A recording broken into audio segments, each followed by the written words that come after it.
morning sun pierced through the towering glass facade of the showroom building near LAX, scattering radiant beams across the polished marble floor like silent promises. Nestled amid the pulse of high-expend commerce, this modern architectural marvel was more than a showroom. It was a cathedral of opulence, a place where ambition and affluence danced hand in hand. Outside, palm trees swayed in the cool autumn breeze, flanking a line of glistening sports cars idling like caged predators. Inside, the air was thick with the rich scent of fine leather, polished wood, and the faint aroma of espresso. This was the kind of place where wealth whispered, not shouted. Expansive screens paraded the sleek curves of private jets, their pristine interiors promising untouchable luxury. Encased model planes stood like trophies in glass, quietly echoing the dreams of the elite. It was into this symphony of status that Marcus Taylor stepped, his presence calm and unassuming, yet deeply grounded. Standing 6 feet tall, with a neatly trimmed beard and intelligent, observant brown eyes, Marcus carried himself with the gravity of a man who had nothing to prove, and everything under control. His attire, though modest, spoke volumes. A navy jacket, crisp white shirt, and quality leather shoes that eschewed flash for substance. While other clients wore affluence like armor, Marcus wore humility like a shield. He was here not to impress, but to make a decision that would shape the future of his company.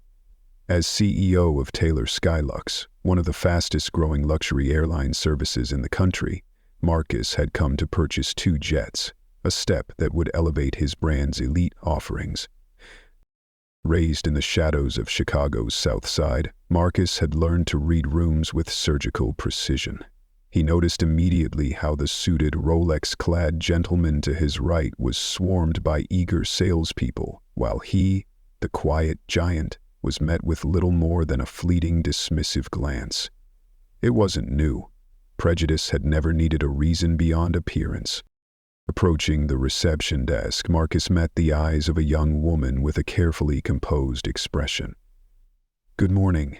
I'd like to explore the Gulfstream G700 and the Bombardier Global 7500. Full specifications, financing options too, please," he said, his voice calm and assured.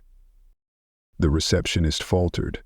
Her smile slipped for a heartbeat as her eyes flicked toward his shoes. "One moment, sir," she said, dialing with thinly veiled hesitation. As she made the call, Marcus's gaze drifted across the showroom. A family was touring a plush jet, the children's eyes wide with wonder. He remembered dreaming of such moments, not as a buyer, but as a boy who had once believed he might never belong. Soon, a young woman named Sarah Lynn approached, clutching a tablet. Though nervous, her smile was genuine. "Good morning, sir. I'm Sarah Lynn. I'll be assisting you today." "Thank you, Sarah," Marcus replied, his tone warm. She led him to an interactive display, hands trembling slightly as she explained the G700's features. Marcus listened intently, asking precise technical questions. It unsettled Sarah at first. This man didn't fit the mold of her usual clientele. But as he pressed for details, her confidence began to blossom. Across the room, however, judgment brewed. James Carter, head of sales, leaned against a coffee station, his eyes locked on Marcus with a look of smug amusement. As Sarah detailed the jet's range, James strolled over, interrupting under the guise of professionalism. "Sarah, I can take it from here," he said smoothly. Caught off guard, Sarah stepped back. "Of course, Mr. Carter." James turned to Marcus, extending a hand with the disingenuous warmth of a man who'd already made up his mind. "James Carter, head of sales. I understand you're interested in the G700. Impressive choice, though it's not for everyone." Marcus met his eyes evenly. "I'm aware of the cost. That's why I'm here." James chuckled, the sound more insult than humor. "Perhaps we can start with something more practical." Sarah flinched, but Marcus stayed composed. "I'd prefer to continue with Sarah. She's been excellent." James hesitated, his smirk twitching. "Very well," he said, turning away, pride pricked. Sarah apologized, flustered. Marcus reassured her, redirecting their focus to performance specs. As Sarah warmed, so did her curiosity. Who was this man asking executive-level questions with such quiet confidence? Nearby, a couple stole glances. Recognition dawned. The whisper of Marcus's name passed from lips to ears like a ripple. He noticed but gave no reaction. It came with the territory. "Would you like a tour, Mr. Taylor?" Sarah asked. "That would be great, thank you, Sarah." Yet as he followed her, the sting of James's condescension lingered. It was a familiar pain, the kind that had fueled his rise. Still it cut. Even now, success didn't inoculate against bias. But Marcus had long ago learned to turn that sting into purpose. As Sarah guided him to the desk, he felt eyes on his back, from staff, from clients, from the legacy of all the rooms he'd been told he didn't belong in. His thoughts wandered back to childhood sidewalks and unreachable windows. The memories still burned. "Mr. Taylor," Sarah said, drawing him back. "Yes, sir." "The G700 features a noise-dampening system for a quieter cabin," she explained. Her voice wavered. James was watching. Marcus nodded, then asked about the Global 7500. Before she could answer, James reappeared. "Still entertaining this?" he scoffed, loud enough to draw looks. He stepped closer, his tone a dagger. "Sir, jets like these are in another league. Financing alone weeds out unrealistic buyers." Marcus didn't flinch. "I'm aware. That's why I'm here." James smirked. Maybe a pre-owned Learjet, far more accessible. The insult hung in the air. Marcus turned to Sarah. "Could you print the detailed specs for both models, please?" She nodded, firm now. "Of course, Mr. Taylor." James laughed. "It's good to dream." Marcus smiled faintly. "Dreaming big is how I got here." Sarah returned with the specs. Marcus scanned them silently as the room grew tenser. He felt the weight of every whisper, every dismissive glance. Still, he held steady. "You've been very helpful, Sarah," he said softly, the tide inside him rising. The moment to act was coming. And when it did, it would not just change the course of a sale. It would shatter assumptions and rewrite the rules of power in that showroom forever. Marcus leaned back in his chair, deliberately raising his voice just enough. "I appreciate your professionalism," he said, letting the words linger in the air. James, standing not far off, shifted slightly, clearly hearing the pointed compliment. Sarah's cheeks colored faintly, but she returned his smile. "It's my pleasure, sir." Turning to James with a calm intensity, Marcus added, "I'll need to see the interior mock-ups for both models. I trust that won't be an issue." James hesitated. For the first time, his smug composure wavered. "Of course," he muttered. "We can have that arranged." "Good," Marcus said, turning away with quiet authority. He made his way toward the seating area, leaving behind a room now buzzing with subtle tension. Employees exchanged glances, unease seeping through the showroom like a rising tide. Seated in a leather chair, Marcus looked down at the packet of specifications. Anger stirred in him, not for himself, but for the countless others who had been dismissed, slighted, or ignored because of where they came from or how they looked. He wasn't just here to make a purchase. He was here to make a point. The golden sun climbed higher, casting long streaks of light across the gleaming showroom floor. The buzz of hushed voices, quiet laughter, and clicking heels filled the space, but Marcus remained still, contemplative. Across the room, Sarah stood by the reception desk, her grip tight around her tablet. She had seen the unspoken barbs thrown Marcus's way. The looks, the tone, the implication. She'd seen it before. Too many times, and a fire ignited inside her. Taking a breath, she walked over, her steps determined.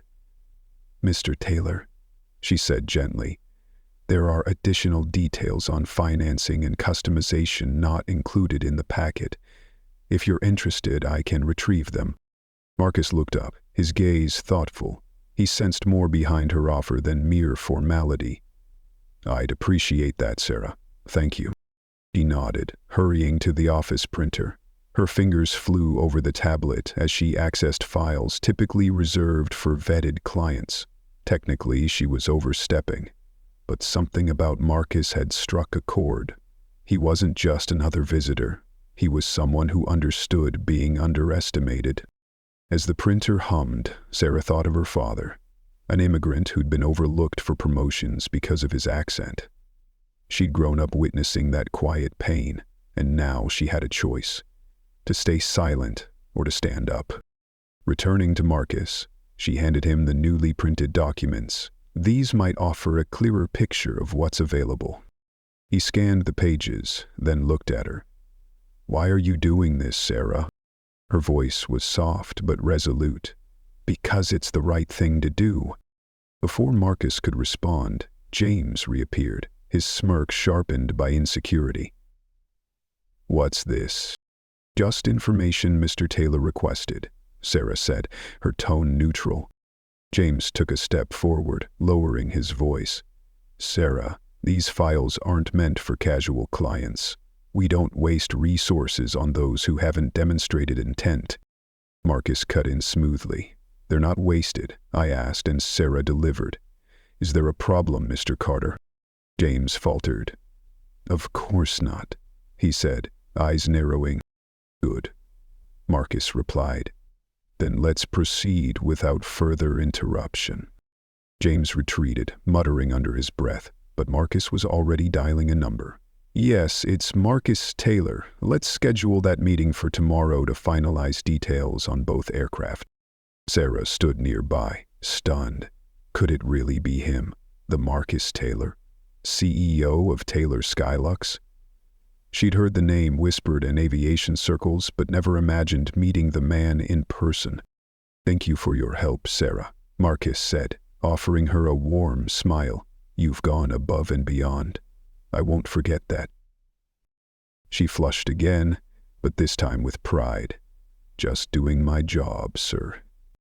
As Marcus stood, James approached, suddenly all smiles. "Mr. Taylor, if there's anything else you need, please let me know.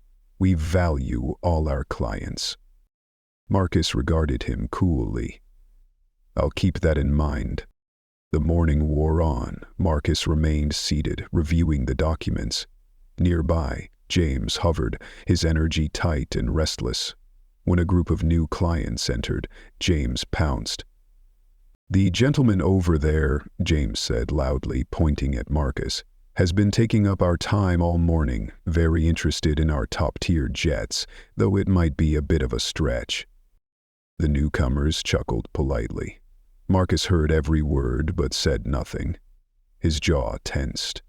The insult cut deep, but silence was often more powerful than anger. At her desk, Sarah heard it too, fury welled in her chest. She walked forward, voice clear and steady. "Excuse me. Mr. Taylor has been nothing but professional and thorough. If we're questioning who deserves our time, perhaps we should reevaluate our priorities." The room stilled. James turned, face reddening. "Sarah, this isn't your place."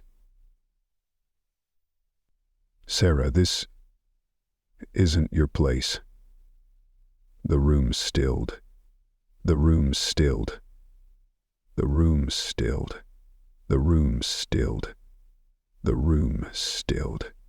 The room stilled. The room stilled. The room stilled.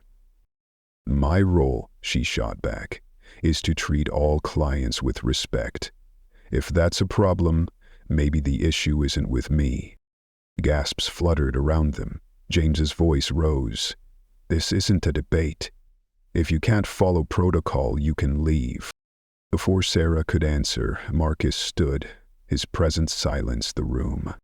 "Enough," he said firmly. If there's a concern with how I'm being treated, I'd prefer we handle it directly. James stammered. There's no issue, sir. Sarah is doing her job, which is more than I can say for some. He turned to Sarah. Thank you for your professionalism. She nodded, steadied by his support. Marcus faced James. I'd like to speak with your manager. James hesitated. He's not in today. Marcus raised an eyebrow. Convenient. Then I'll wait. At that moment, the showroom doors opened. A man in a tailored suit entered, his confident stride slicing through the tension. Mr. Taylor, he said, his voice warm. Pleasure to see you again. It was Robert Hendricks, regional director of the aircraft manufacturer. James paled as the room filled with whispers. I wanted a closer look before finalizing, Marcus said, shaking Robert's hand. Always thorough. That's why we value you, Robert replied. James stepped forward, floundering. Mr. Hendricks, I didn't realize Mr. Taylor was a VIP client, Robert finished, his tone cold. You didn't realize the CEO of Taylor Skylux was here? James fumbled for an excuse. Robert raised a hand. Let's go to my office, Mr. Taylor. Marcus paused as they passed Sarah. Thank you, he said quietly. She nodded, pride blooming. But Marcus wasn't finished. Turning to face the stunned room, he spoke. I've stayed quiet to observe. What I saw was disappointing, not just for me, but for the values this company claims to represent. James shifted uncomfortably. Respect shouldn't depend on a title or a suit. It should be the standard. Robert turned to James. Anything you want to say? James stuttered. I was prioritizing resources. What? Marcus's gaze hardened. By judging appearances, that's not business, that's bias. Sarah stepped forward. This wasn't a misunderstanding. Mr. Taylor was dismissed from the moment he walked in. James spun to her. Sarah, you're out of line. No, she said. I'm standing for integrity.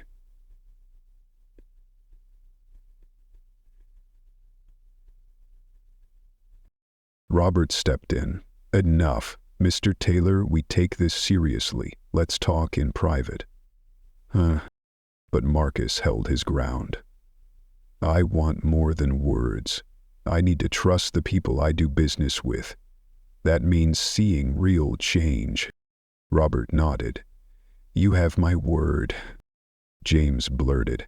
This is being blown out of proportion. One mistake. James's voice rose, laced with bitterness. Define my career by one incident? Sarah's just trying to save herself by throwing me under the bus. Sarah's eyes blazed with restrained fury, but before she could respond, Marcus spoke, his tone unflinching.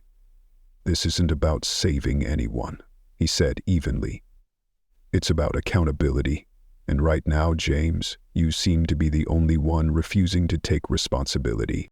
Robert's voice followed, clipped and authoritative. James, I think it's best if you step aside for now. I'll handle the review personally, but I need you to leave the floor. James opened his mouth, likely to protest, but caught the weight of the moment and chose silence. He threw one last venomous look at Sarah before storming out, the glass doors swinging shut behind him like punctuation on a chapter best left closed. The tension ebbed, a long exhale rippling through the room. Marcus turned to Sarah, sincerity softening his expression. Thank you for speaking up. She nodded, her shoulders relaxing. It was the right thing to do. More people should think like that, Marcus replied quietly, then turned to Robert. Shall we? Robert led Marcus toward his office, the stunned silence of the remaining staff trailing behind them like a ghost. Inside, the office was serene.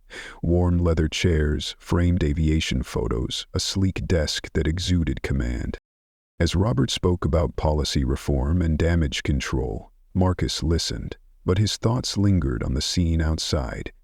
James had merely exposed a deeper rot, a cultural flaw where respect was earned through perceived wealth and surface appearances. "This isn't just about me," Marcus said finally. "If this partnership is to move forward, I need more than promises. I need action." "You have my commitment," Robert assured him. "We'll review practices beginning with this office. That behavior won't be tolerated." Marcus nodded slowly. "Good, because the next person who walks in might not be as patient as I am." Outside, Sarah sat at her desk, her mind spinning. She had stood up publicly against her superior. James had always been overbearing, but now she'd crossed a line few dared to. Her phone buzzed. "James is furious. Be careful." The message sent a chill down her spine.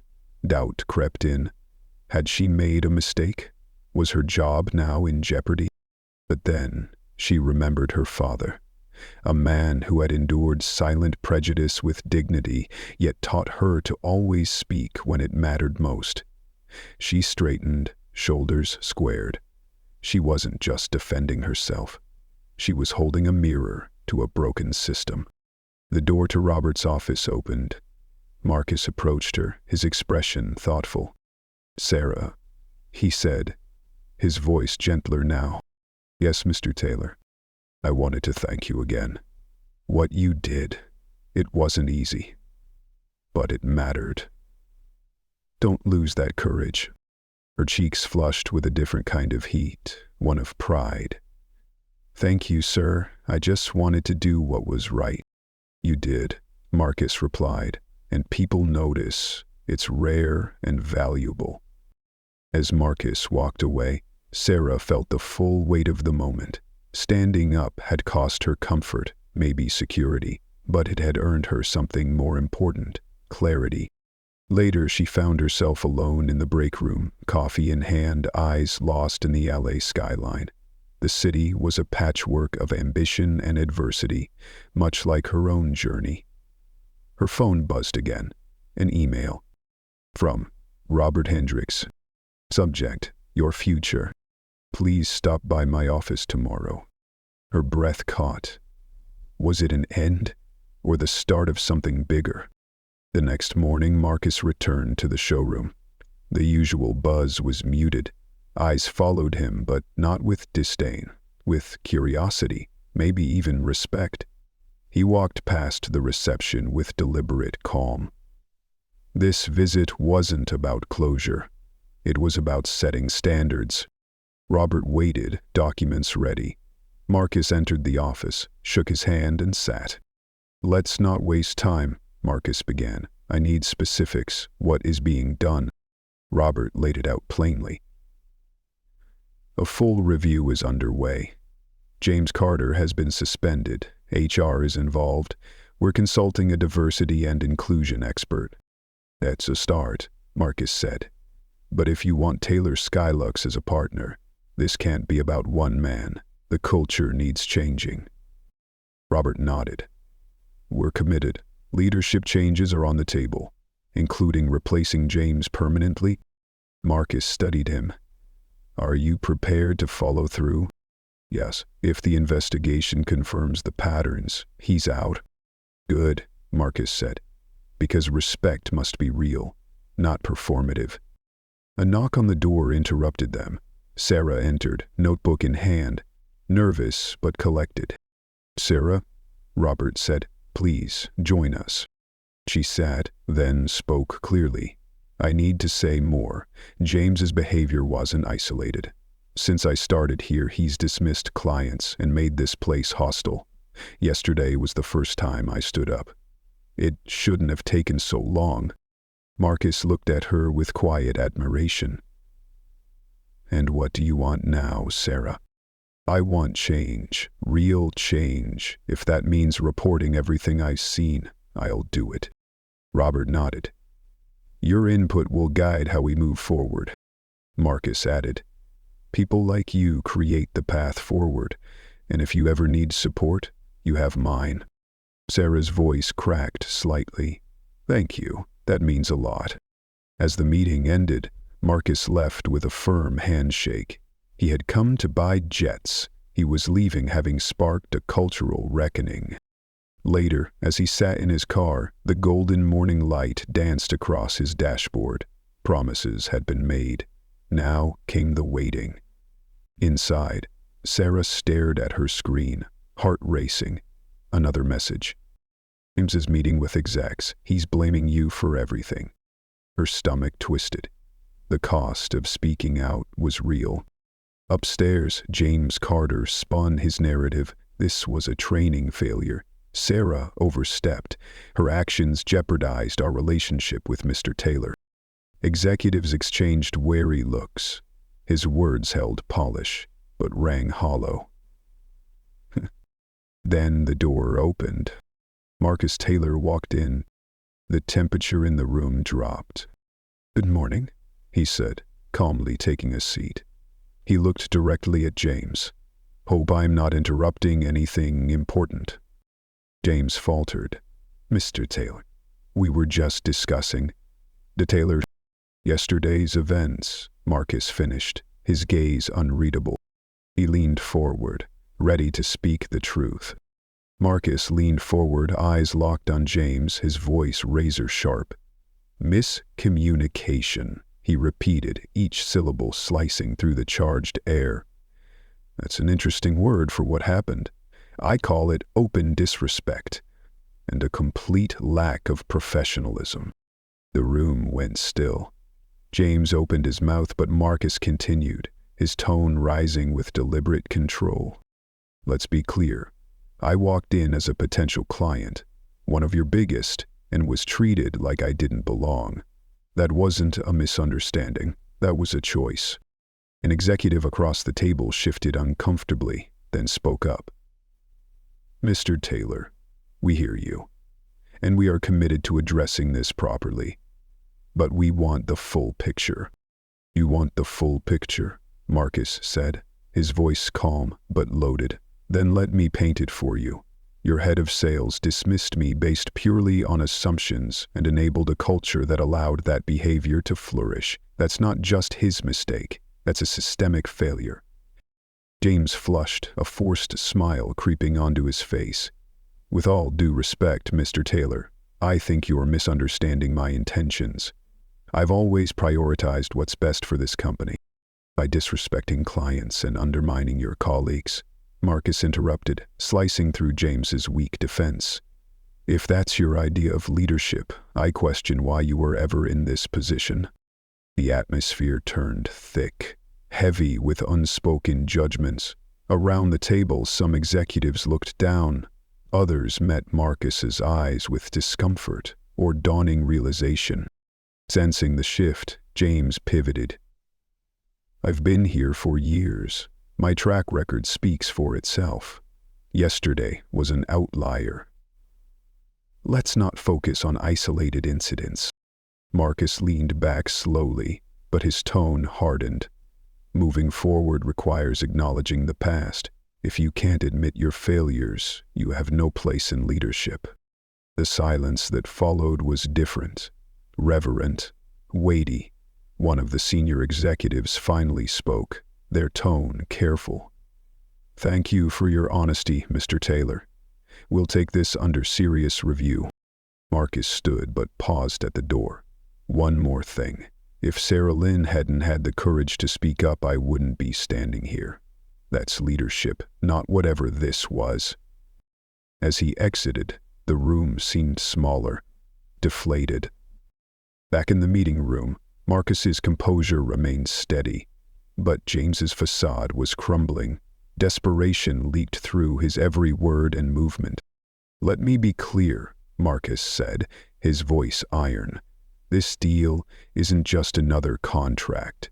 It's one of the largest partnerships in your company's history, but it rests on a single foundation: accountability." Around the table, brows furrowed. The weight of what was at stake finally settled. "If your leadership doesn't reflect the values you claim," Marcus continued, "then I walk."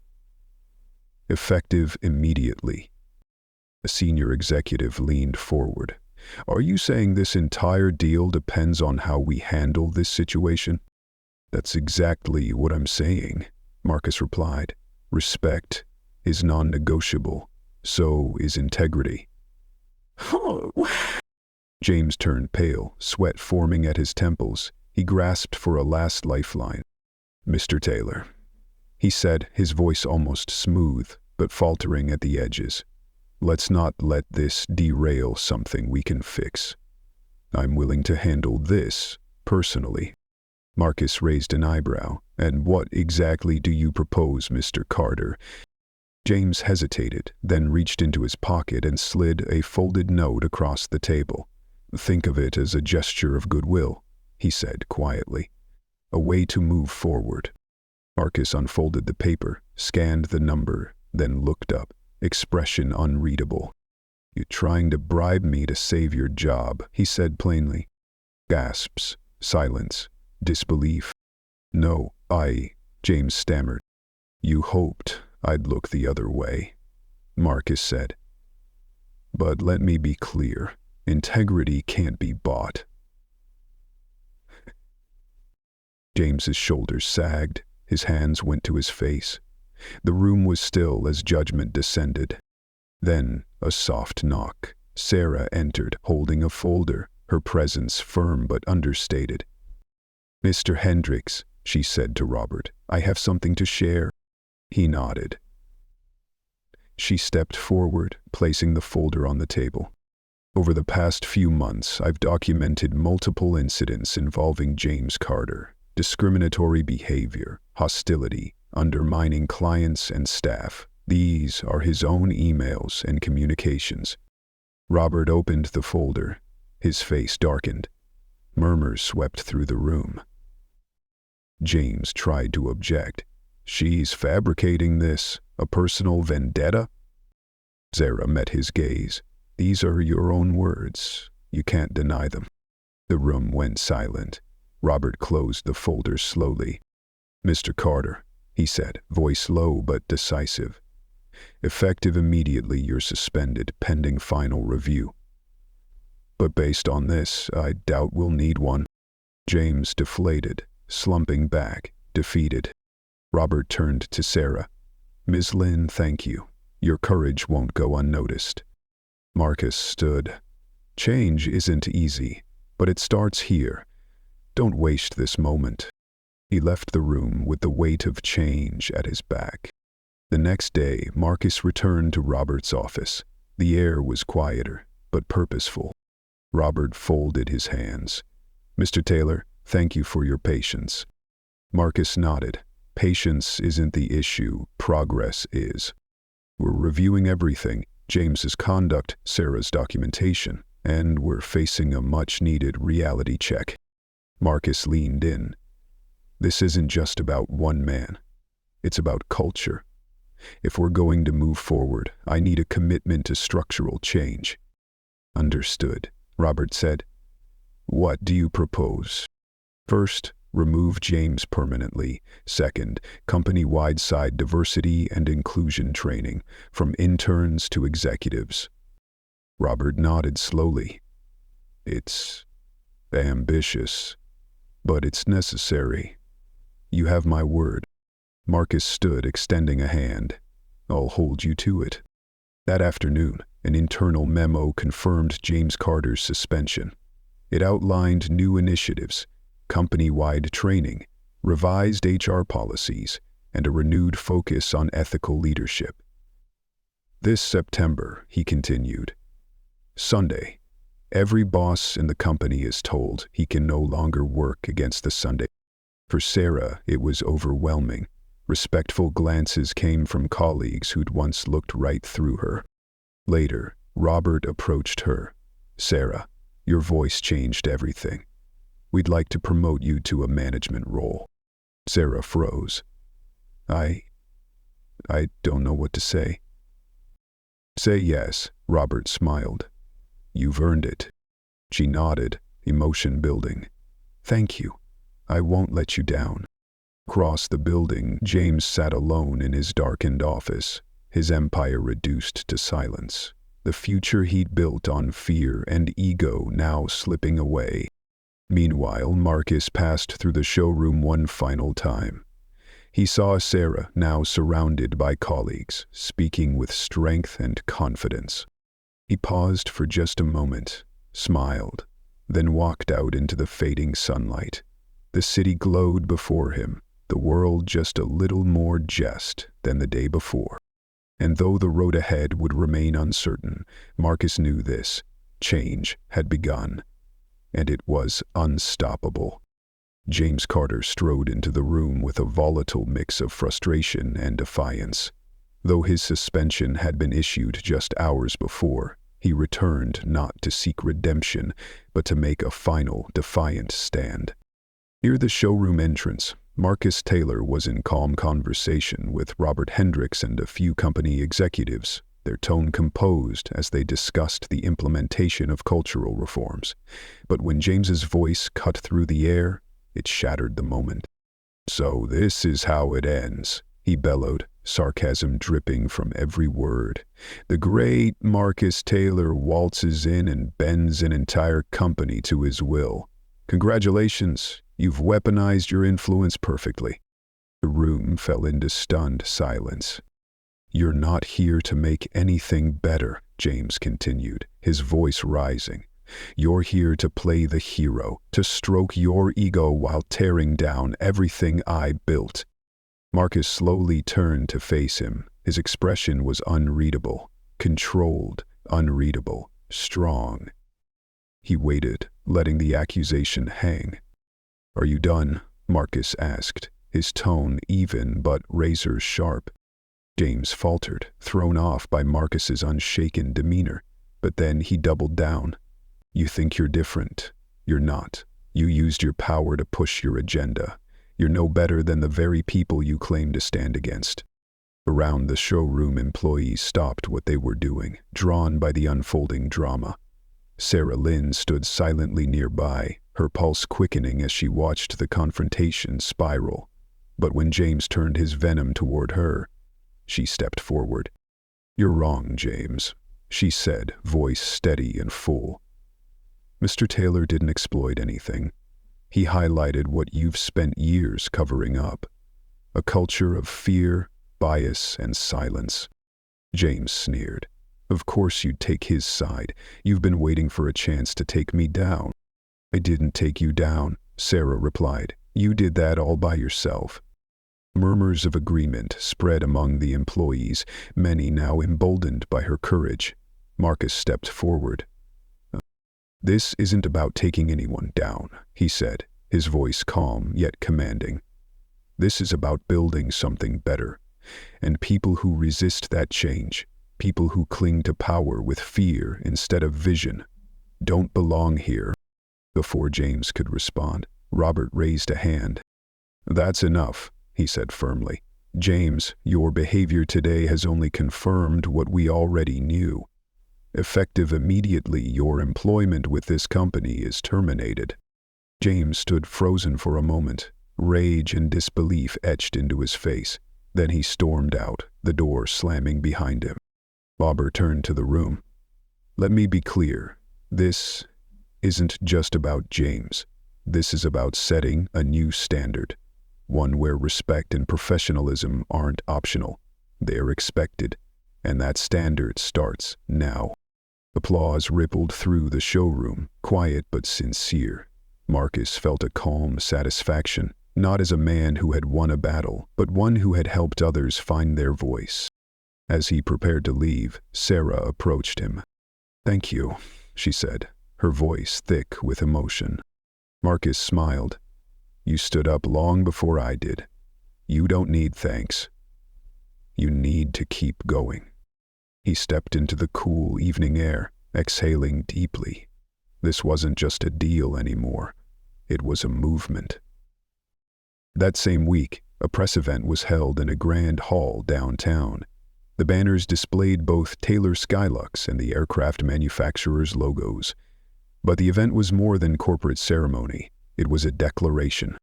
Marcus stood backstage reviewing the final draft of the contract. Each clause represented something fought for, Accountability, diversity, real change. Robert approached, his face a mix of determination and humility.